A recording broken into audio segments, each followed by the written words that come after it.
Կիակը և ձեթը լցնում ենք տարայի մեջ,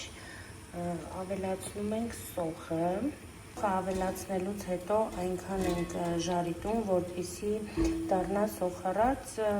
շատ չվառվի իհարկե։ Ենք նախապես խաշված միս, գազարը քերիչով անցկացրած, կարտոֆիլը կտրատած, բազուկը քերիչով անցկացրած և կաղամբը կտրատած։ Սալատի վրա ավելացնում ենք մեկ թեյ թալկարի պղպեղ, թեյ թալսեր պղպեղ,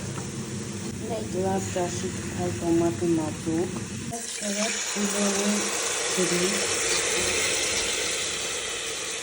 2 շերեփ բուլյոնի ջրից,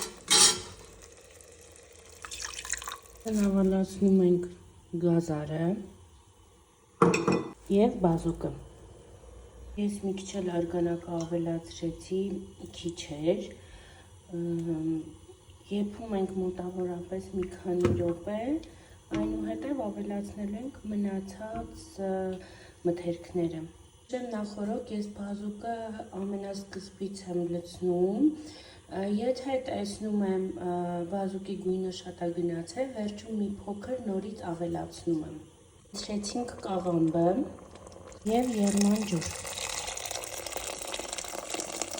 Միսը գցում ենք մեջը,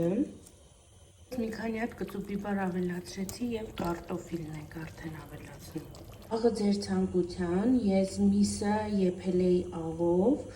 այսինքն արգանակի մեջ արդեն իսկ կար աղը, դրա համար դեռևս չեմ ավելացնում, վերջում կփորձեմ, եթե